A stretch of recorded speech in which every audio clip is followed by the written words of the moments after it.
My dear colleagues,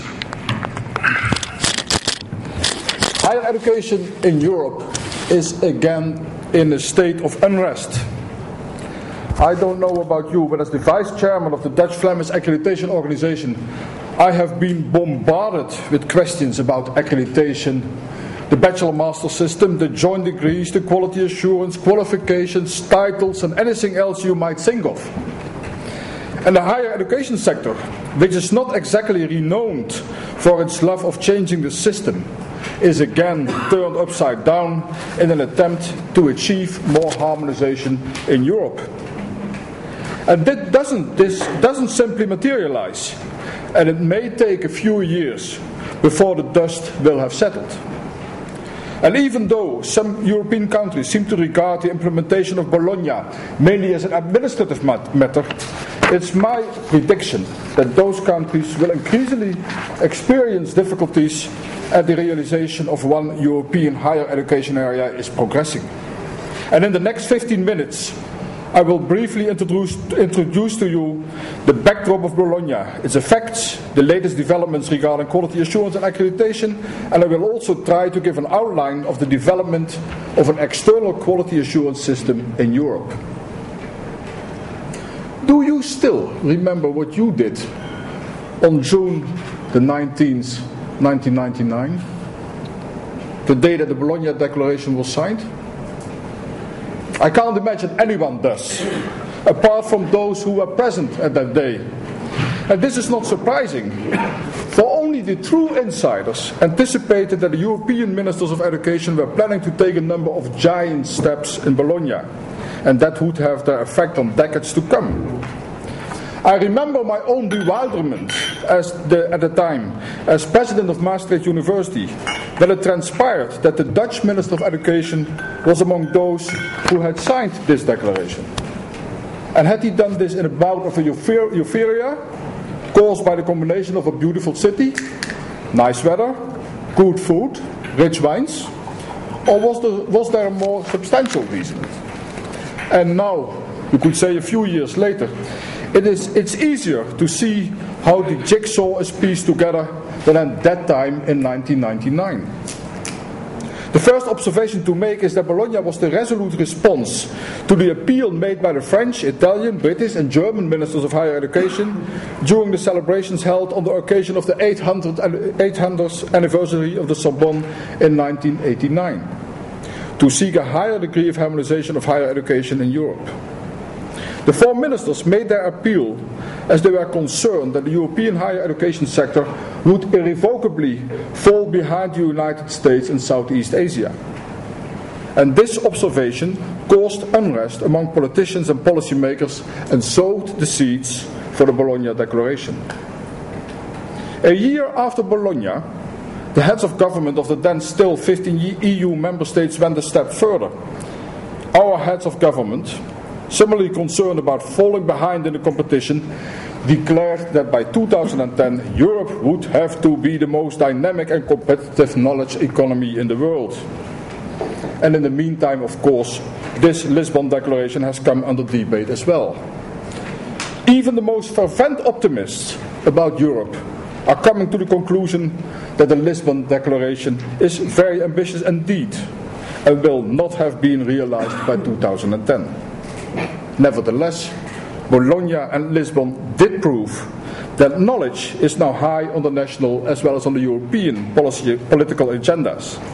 And this is in itself a gain and provides some reason for optimism, although we all know that good intentions tend to die quickly in the fierce battle to keep our budget deficits at bay and within this 3% barrier that the European Union committed themselves to. Our European declarations have clearly resulted in a new impulse for teaching and research. A simple survey of what has changed in Europe over the past few years shows that the effects of the Bologna Declaration are unequaled. Both at a subsequent conference in Prague in 2001 and in Berlin in 2003, it became clear that virtually all of the countries which had not signed the Bologna Declaration wanted to join, even the Holy See.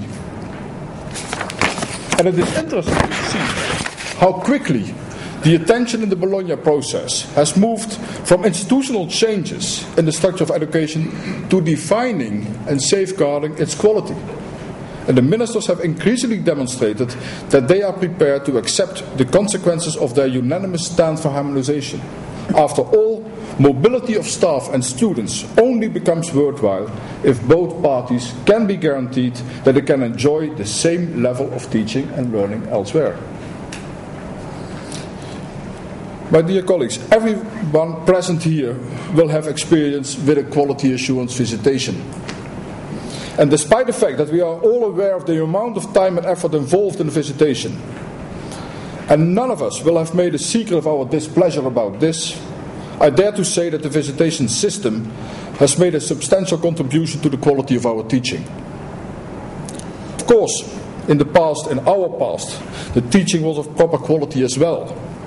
But it cannot be denied that the attention for students and their learning processes has increased. In addition, teaching staff are called to account for their efforts to provide good teaching as well as their achievements in this area, and the general awareness of accountability for achievements and their quality has increased. I don't think that the higher education sector could have dealt effectively with the mass influx into higher education without this strong increase in attention for the quality of teaching. Just imagine, without a noticeable increase in staff, universities have managed to cope with a doubling or even the tripling of student numbers. And in my opinion, this achievement in particular is grossly underestimated. Apart from these positive conclusions about the visitation system, there are also a few critical remarks to be made. I'll mention just 3 of them. The first one is that the independence of the system has come under scrutiny, as in many systems, the sector in fact assessed itself. Although some quality assurance experts saw this in view of the maturity of our sector as the summum of responsibility, others, in particular the outsiders, had doubts about the validity of this form of assessment. The second remark: the fact that peers judged each other also cast some doubt on the independence and the severity of the system itself. Although it can generally be maintained that the composition of the panels took place with integrity, and that the procedures adopted by the panels were both scrupulous and transparent, the aspect of improvement was in some instances given disproportionate attention in the reports, while the aspect of accountability of the visitation system received insufficient emphasis. The third critical remark about the visitation system concerns the inevitable corrupting effect of any system. The universities and the University of Professional Education in the Netherlands, for instance, are currently going through the 3rd and 2nd round of the visitations. It would be really odd if these exceptionally intelligent communities would by now not know how to play the visitation games. We know how to play the trick. It is therefore not surprising that quite a number of countries have decided to complement the good sides of the visitation system with a hallmark that indicates that a course meets certain quality criteria. In fact, accreditation has to guarantee that the outcome of the internal and external quality assurance system is correct, complete and transparent. If Europe seeks to establish an open system of higher education, it must be possible to guarantee good and comparable quality of teaching within this system. And in addition, the development of lifelong learning and the growing need for education in a large number of countries has led to an influx of new players on the higher education market. And some of these are driven by idealism. Others see a ready niche for high quality and expensive courses. But a third group regards the education market only as an excellent opportunity to make a lot of money very quickly. And for this reason especially, our governments are arming themselves against the wide open education market. And in an open system, accreditation can offer the consumer protection against providers who deliver courses of insufficient quality. And this is also the reason why in some countries the right to award degrees is limited to institutions and courses that have been accredited. On the other hand, There are, of course, certain dangers to accreditation as well. From the point of view of the widely advocated differentiation and profiling of courses and institutions, the greatest danger of accreditation would be its possible uniformizing effect. If accreditation is exaggerated, this is due to fear and a drive for control by scrutiny of details. And some systems indeed seem to be suffering from this. If the number of criteria on which the assessment has to be based is increased to some 200, and examples of this are known, there is a real danger that accreditation will become the determining factor for the structure and contents of the course, and that there will be no autonomy left to the course provider. A second danger of accreditation concerns the possible increase in bureaucracy and costs. In accreditation systems too, a proper balance must be found between trust and supervision. For this reason, I would strongly argue in favor of putting the main emphasis in all evaluation systems on the internal quality assurance system. In order to avoid the development of complicated and extremely detailed systems, it seems to me that we only need to use a system that follows the simple cycle: plan or promise, do, checked, and act or adjust. And once the academic community has succeeded in establishing a culture of quality based on this principle, the need to apply externally imposed criteria will be reduced, and accreditation will be regarded as less of a bureaucratic and costly exercise. A third danger of accreditation that I perceive is a possible lowering of ambitions of institutions and course providers. Very much to my surprise and to my horror, if it appears to be true, one of the visiting organizations in the Netherlands reported to me that program directors at universities openly say that they set the quality standards for their courses at a level that is just sufficient to obtain accreditation. If this is indeed the case, which I sincerely doubt insofar as academic courses are concerned, accreditation would lead to an undesirable leveling out of courses. But again, a good system of internal quality assurance with the active involvement of students, professionals and alumni should be able to counteract such an anti-academic trend.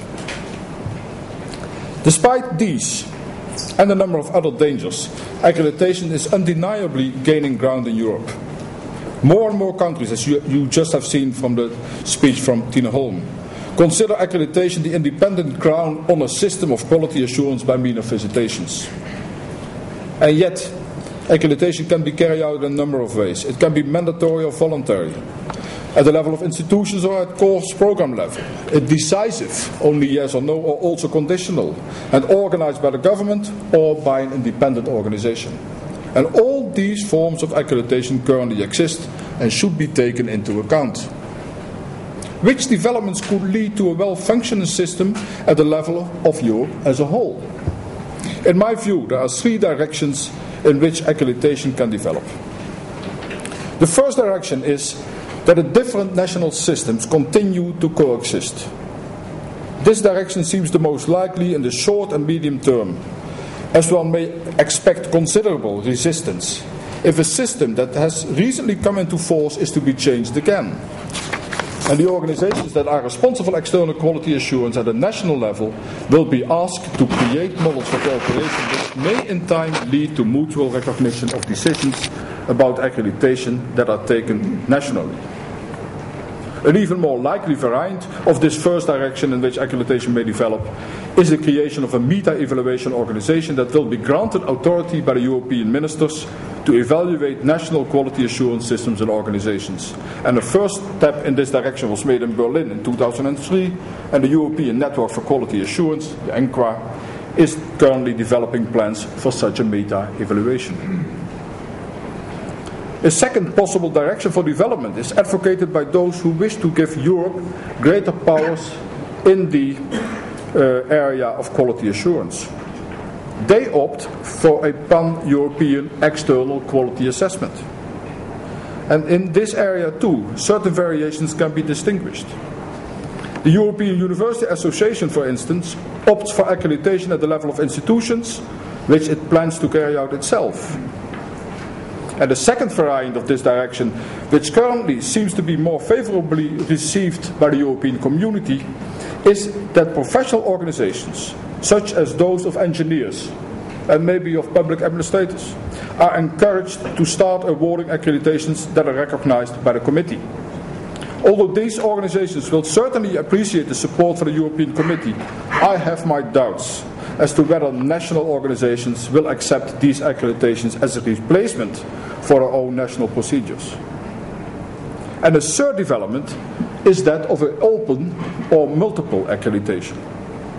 A natural effect of increased differentiation and profiling, as well as the open markets, is that all sorts of course providers and courses have emerged. And just one example to illustrate this is the way in which the once highly respectable MBA programs are now being offered. Not only is this done by rather dubious providers, but the meaning of business administration is eroded as well. What is actually the meaning of an MBA in health? For this reason, it is perfectly understandable that professionals or disciplines are joining forces and on the basis of their own standards seek to protect their professional discipline against this form of contamination. The obvious disadvantage of such a development is that it will result in a proliferation of accreditation, which itself will in due course be sufficient reason for a drastic reduction of the branch of accreditation. But its advantage is that this accreditation will give interested students or employers proper and reliable quality assurance. Dear colleagues, this short talk has shown that the unrest in our higher education sector is likely to continue for some time. The Bologna process deserves vigorous support, as it will lead to harmonization and transparency in higher education in Europe. At the same time, it's also clear that many countries still have to invest a tremendous amount of effort in the implementation of the agreements made in Bologna. In my view, the phantom of a 2 or 3 speed Europe, though not attractive, may appear inevitable in higher education. I am optimistic about the future of our higher education. In general, it can be said that the quality of the teaching has increased in the past years. We have everything we need to produce new generations of professional people and researchers. What could be better than this? In particular as it concerns a sector that is as vital to the public interest as yours. Thank you very much.